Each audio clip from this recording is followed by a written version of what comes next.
2 दिन पहले मैंने जो वीडियो भी डाली है, बच के रहो इन लोगों से जो ये मिसगाइड कर रहे हैं और लोगों से पूछ के किस टाइम आप क्या डाइट खा रहे हो। और आज ये नॉलेज बांटने वाला हो गया।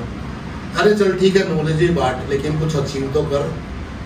उस बंदे के पास कुछ अचीव भी नहीं है, वो नॉलेज भी बांट रहा है। अरे तुम लोग ले रहे हो यार, इतने पागल हो।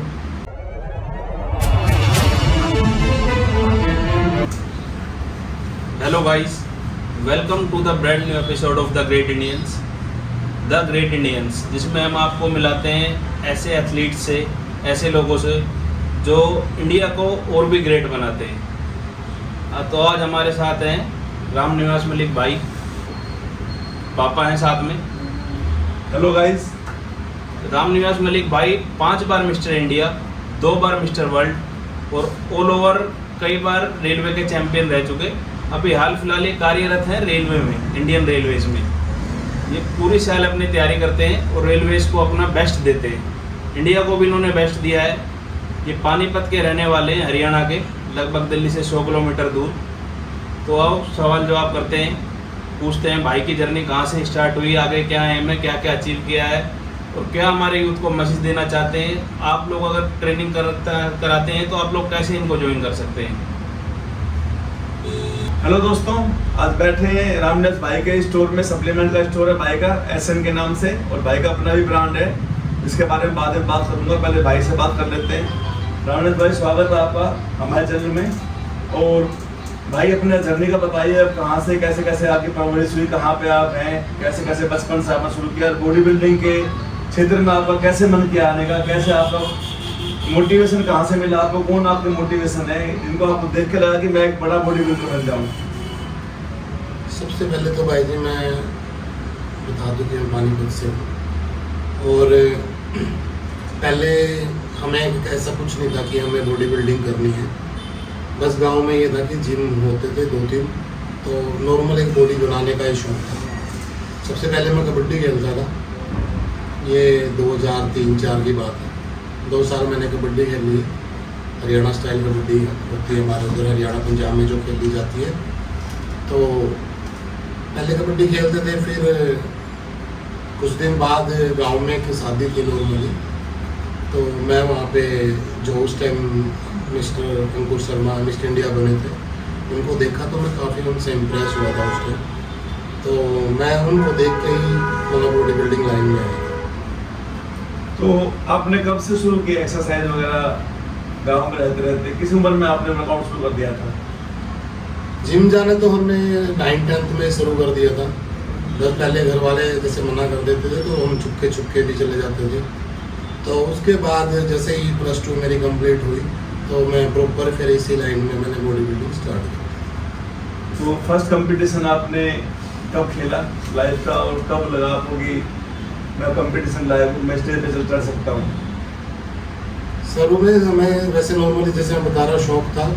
तो फर्स्ट ईयर जैसे पहले साल ही 2009 की बात है, कबड्डी खेल के स्ट्रक्चर बॉडी का ठीक था। तो 1 साल हमने वर्कआउट किया। सबसे पहले मैंने पानीपत कंपटीशन खेला, उसमें मेरी कोई प्लेस नहीं आई, स्टेज से मुझे उतार दिया गया था।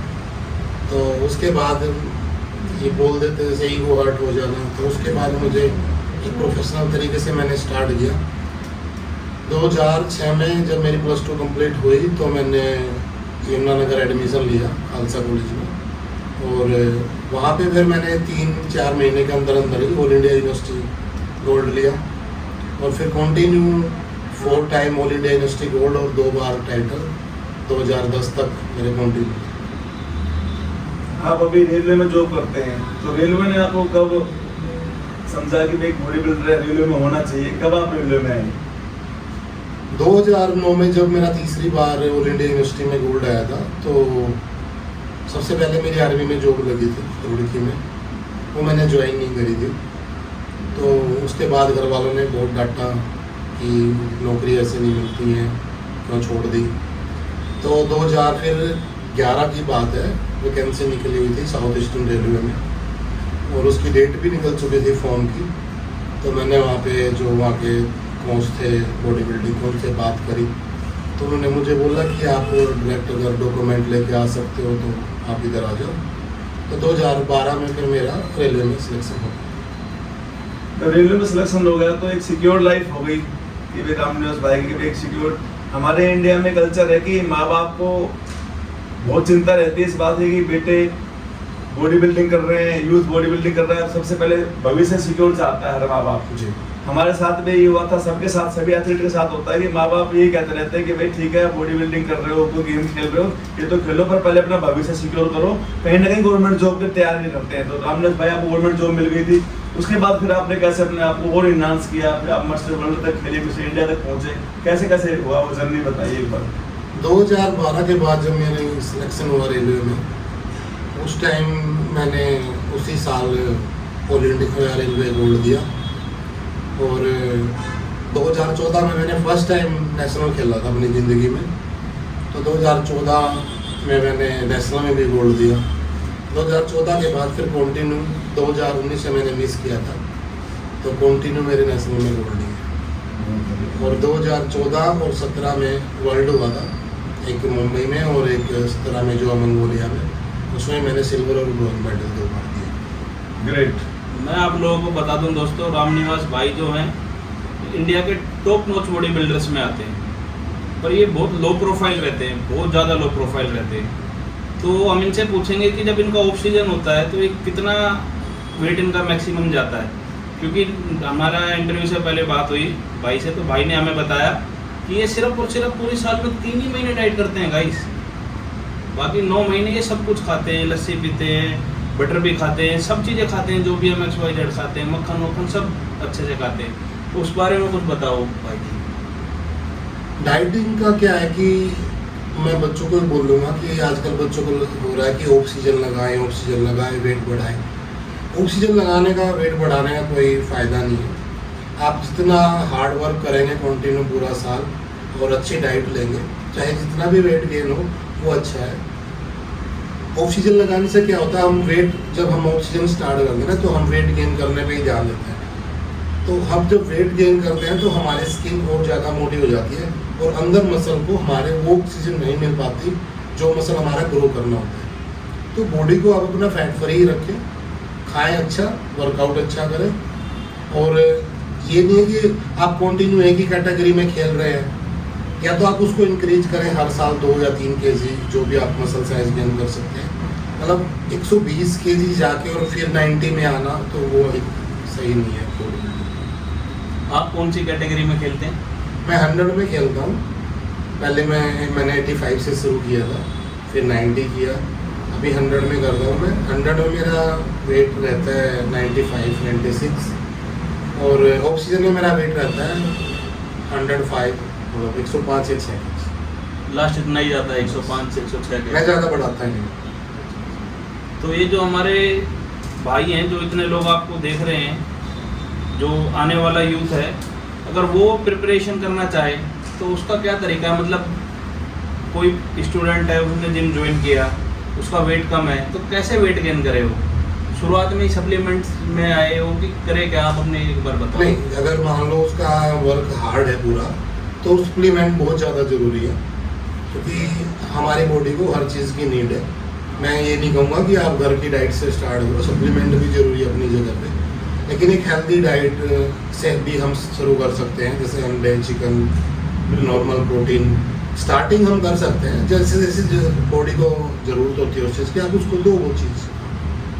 दोस्तों, हमारा मकसद सिर्फ इस चैनल पे आप लोगों को सिर्फ यही बताना है कि जो यूथ है हमारा, वो आज के दिन यूट्यूब को सर्च करते हैं सीधे के सीधे, गूगल को सर्च करते हैं, और जो एक्सपीरियंस है लाइफ का और जो तरीका है वर्कआउट करने का, इसीलिए हम बड़े बड़े एथलीटों को अपने चैनल पे ला रहे हैं। इससे पहले हमने नरेंद्र भाई से पूछा, मुकेश गुरु से पूछा, आज रामनिवास भाई से पूछ रहे हैं, तो सभी ने लगभग ये बताया कि सबसे पहला काम तो अपनी डाइट को ठीक करना है। वर्कआउट जब आप जाते हो, सबसे पहले आपका डाइट अच्छा होना चाहिए, हेल्थी डाइट होना चाहिए। और सप्लीमेंट का तो इसलिए रिक्वायरमेंट है कि जब आप अच्छी डाइट खाएंगे तो सप्लीमेंट इनहांस करेगा आपके परफॉर्मेंस को। यही बात है ना रामनिवास भाई?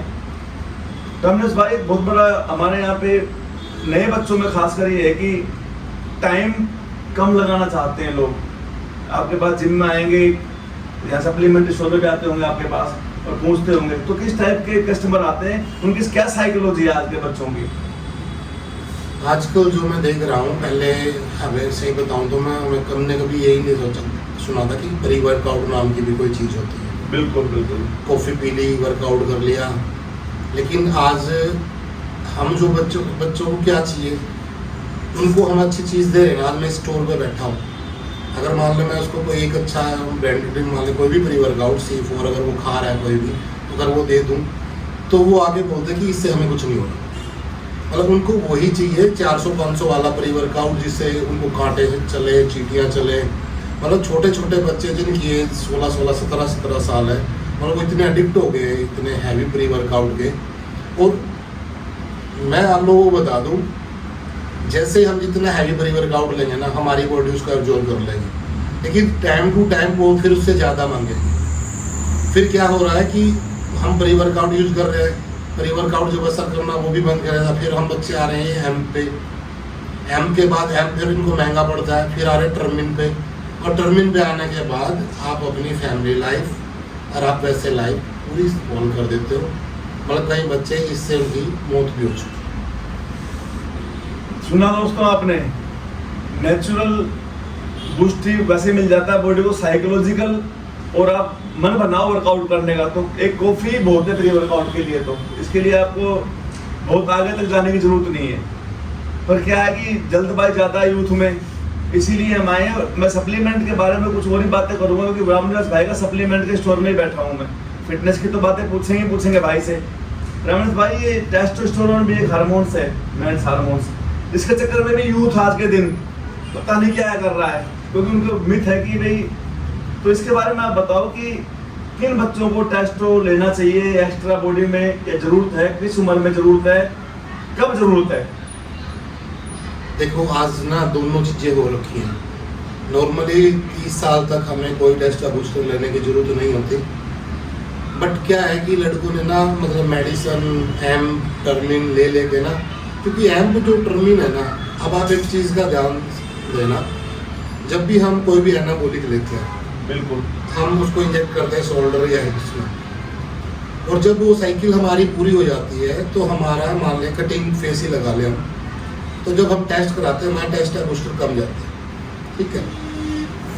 और जो बच्चे टेस्ट बूस्टर चेक कहाँ से होता है, ब्लड सैंपल से, बिल्कुल। और जो बच्चे टर्मिन या एम या जो भी ब्लड में ही इसको इंजेक्ट कर रहे हैं, तो वो हमारा टेस्टा लेवल कहाँ जाएगा। और मैं आप लोगों को बता दूं, टेस्टा अगर आपका 10 है तो 20 हो सकता है, 1 है तो 2 हो सकता है। अगर वो जिस दिन 0 हो गया ना, तो आप कभी जिंदगी में भी टेस्टोस्टेरोन नहीं कर पाओगे। कुछ भी खा लो, चाहे कुछ भी खा लो, चाहे कोई ये बोल दे ये भस्म खा ले, ये आयुर्वेदिक खा लो, इतने दिन खा लो, क्योंकि 0 से 1 होना नामुमकिन है, 1 से 2 हो सकते हैं, 2 से 4 हो सकते हैं। सुना दोस्तों, कैसे यूथ गलत राह पे चल रहा है। रामनिवास भाई, ये और बताओ कि नेचुरल बूस्टअप 30 साल के बाद जो आदमी हैं, उनको नेचुरल बूस्टअप के लिए कैसा वर्कआउट, कैसी डाइट रहे जो टेस्टोस्टेरोन लेवल भी अच्छा रहे और फिटनेस भी अच्छी रहे उनकी? 30 साल के बाद अगर आपको टेस्टोस्टेरोन लेवल अपना हाई रखना है, तो आप उसमें अपना मिल्क प्रोडक्ट रखें। आयुर्वेदिक में काफ़ी दवाइयाँ आती हैं, अश्वगंधा है, स्थावर है, सफेद मूसली, पोंच बीज है, काफ़ी चीज़ें हैं मिक्सिंग होकर जो हमारे पाउडर बनते हैं, जिसको ज़रूरत है। जिसको ज़रूरत नहीं है तो वो नहीं है कि भाई आप हेल्दी डाइट से भी, जैसे मान लें फ्रूट में केला वगैरह है, अनार वगैरह, हम उससे अपना टेस्टोस्टेरोन ग्रो कर सकते हैं। एग वगैरह है, फिश से कर सकते हैं। बाकी जिनको नीड है मान लें 35-40 के बाद, तो हम आयुर्वेदिक दवाइयों से भी वो कर सकते हैं, उसको ग्रो कर सकते हैं। वर्कआउट भी जरूरी है भाई? वर्कआउट सबसे ज़्यादा ज़रूरी है। मैं आप लोगों को एक बात बता दूं कि बहुत से लड़के ना लेग्स वर्कआउट स्किप करते हैं, बिल्कुल, और लेग्स वर्कआउट करने से ही हमारी बॉडी में टेस्टोस्टेरोन ग्रो होता है। ये भी एक मिथ है कि सिर्फ खाने से कुछ लोग हैं जो इंडिया में जिनकी एज 35 से ऊपर है, वो लोग सोचते हैं कि मैं सिर्फ कुछ खाने से मेरा टेस्टोस्टेरोन बढ़ जाएगा, ग्रोथ हार्मोन्स बढ़ जाएंगे। नहीं, वर्कआउट करना बहुत ज़रूरी है। वर्कआउट के साथ साथ जब अच्छी डाइट खाओगे आप, तभी आप फिट रह पाओगे। भाई, कभी आपकी लाइफ में कोई ऐसा फेस आया हो कि जब आपको लगा हो कि मुझे गेम छोड़ना चाहिए, या मुझे इतना मैं इंजर्ड हो गया कि अब मुझे नहीं करना चाहिए, या कभी डिमोटिवेट फेस आया हो, सबकी लाइफ में अप डाउन होता है। एक्चुअली इंजरी का तो मैं बता दूं, प्लेयर को ना इंजरी के साथ शादी ही करनी पड़ती है। बिल्कुल।